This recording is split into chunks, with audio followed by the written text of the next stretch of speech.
Salut les devins, c'est Seikyo. Nous sommes le mercredi 16 juin 2021 au moment où cette vidéo sortira. Je vous mentionne cela car nous sommes très en avance par rapport à la date de sortie du chapitre numéro 59 du manga Boruto qui est prévu pour ce dimanche 20 juin 2021 à 17 h. Je vous le partagerai sur mon onglet communauté, page Facebook et Twitter bien sûr.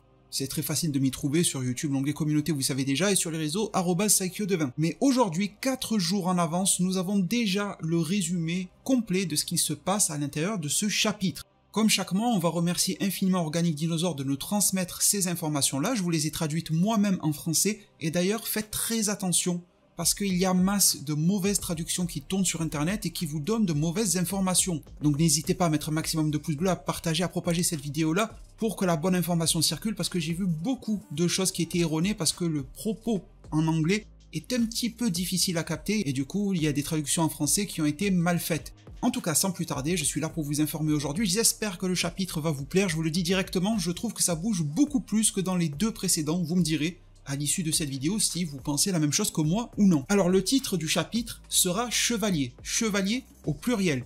En guise de page de couverture, ça sera Kawaki. Nous n'avons pas encore la page de couverture qui a été révélée en elle-même, mais un artiste a pu se la procurer et en faire une reproduction.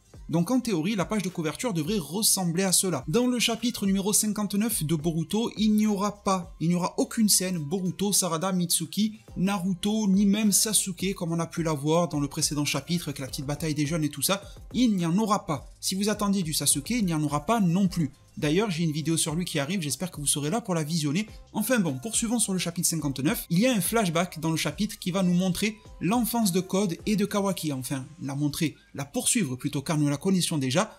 Mais il va y avoir Code enfant qui est jaloux de Kawaki et qui va se mettre à l'étrangler. Il est jaloux du fait que Kawaki soit préféré par Ishiki, qu'il soit bien plus compatible avec le Sokama et j'en passe. En parlant de Sokama, une fois ce flashback terminé, Amado va faire une déclaration.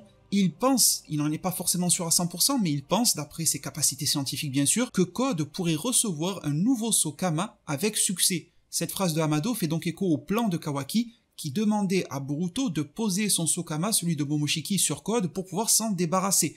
Lui refiler la bombe avant qu'elle n'explose quoi. Amado pense que cela pourrait fonctionner, et vous allez voir que nous n'en sommes pas du tout au bout de nos surprises vis-à-vis du Kama.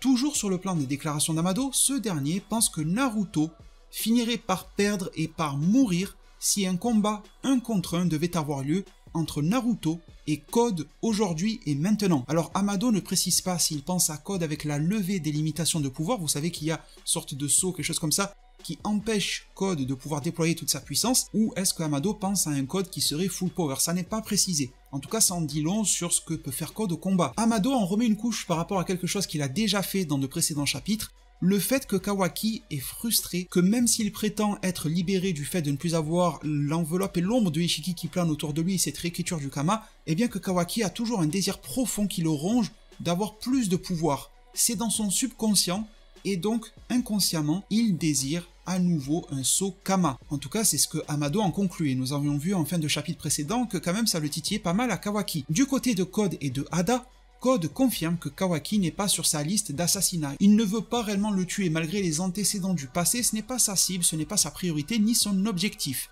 Par contre, aux yeux de Code, Naruto est une cible légitime. Donc on commence à comprendre un petit peu plus comment Code et Hada vont frapper Konoha le moment venu.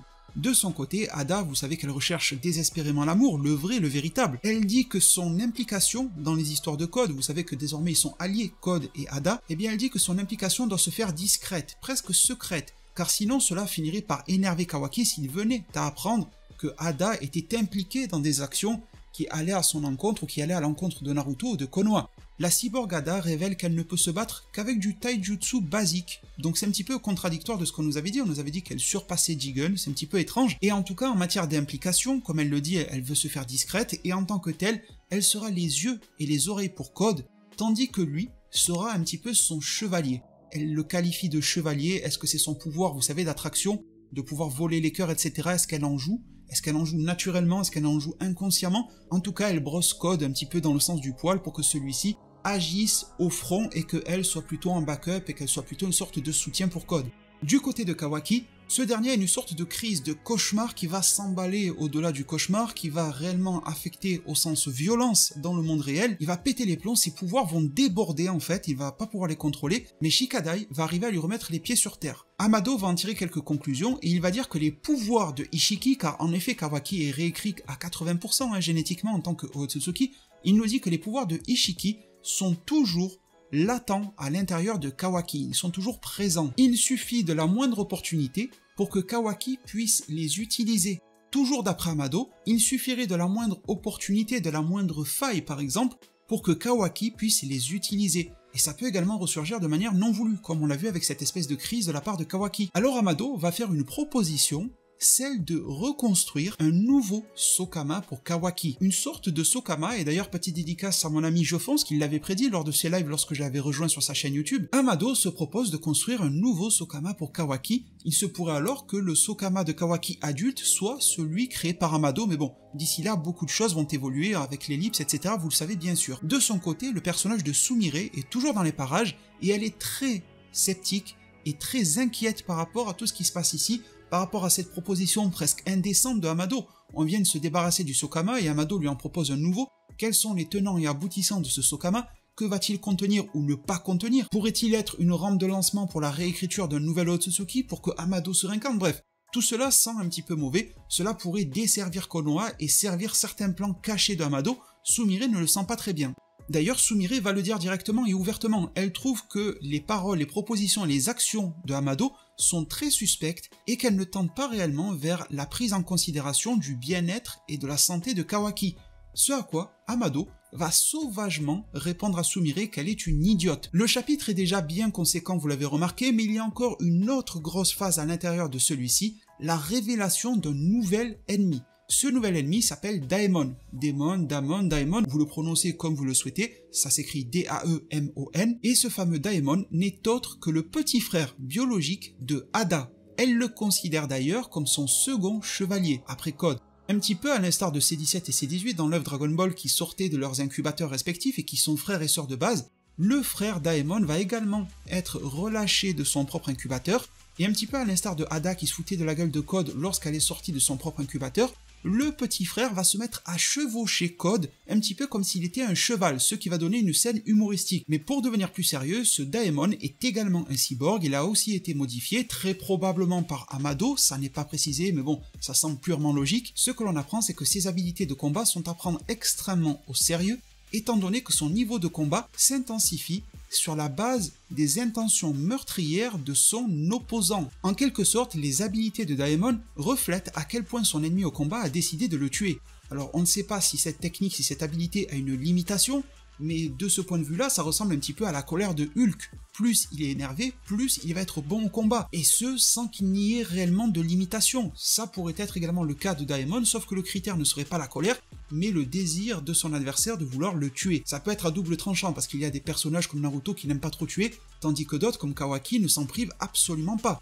D'ailleurs, cette habilité de Daemon va nous être démontrée brièvement face à quelques gardes qui se trouvent dans ce local là de la secte de Boro, qui vont lui faire face avec une certaine intention et une motivation à le tuer, et Daemon va être tellement puissant qu'il va pouvoir les tuer aux gardes avant même qu'ils n'aient commencé eux-mêmes à bouger et à attaquer. C'est un petit effet de démonstration pour ce nouvel ennemi qui nous a été révélé, le petit frère de Ada. On comprend que Ada donc va être en fond. Ils l'ont un petit peu décrédibilisé au niveau du combat physique en nous disant qu'elle ne faisait que du taijutsu basique, etc. C'est peut-être d'ailleurs un mensonge de sa part à Ada. On ne peut pas la croire sur parole, mais d'après ce qu'elle dit, elle n'est pas forcément la personne à mettre au front. Donc elle serait un petit peu la stratège et le relais d'information du groupe. Code, lui, va mener des actions de front par rapport à ses listes, il sera un petit peu l'assassin du groupe, tandis que Daemon, lui, semble être une troupe de qualité pour pouvoir faire face même à de multiples adversaires à la fois, parce que il me semble bien que si plusieurs adversaires lui font face et que chacun d'entre eux désire le tuer, l'habilité au combat de Daemon n'en sera que multipliée presque de manière exponentielle. En tout cas, c'est l'interprétation, le ressenti que j'en ai suite à cette lecture. Vous me direz en zone de commentaire ce que vous en pensez. Je vous partagerai bien sûr le chapitre complet lorsqu'il sera disponible, parce qu'il faut toujours lire le chapitre en lui-même pour s'en faire son propre ressenti, pour bénéficier de tous les moindres détails intéressants, florissants, qui peuvent y avoir dans un chapitre et qui n'émanent pas forcément d'un résumé. Le but du résumé, c'est quand même d'aller un petit peu plus vite et de comprendre dans l'ensemble ce qui se trouve dans le chapitre, et j'espère de tout cœur avoir rempli ma part du travail de ce côté-là. Si c'est le cas, n'hésitez pas à me le faire savoir en zone commentaire, à vous exprimer. à mettre un maximum de pouces bleus à cette vidéo, à vous abonner et activer la cloche des notifications pour ne pas rater les prochains contenus. Merci infiniment pour tout, prenez tous extrêmement bien soin de votre futur, et à plus pour de prochains arts divinatoires.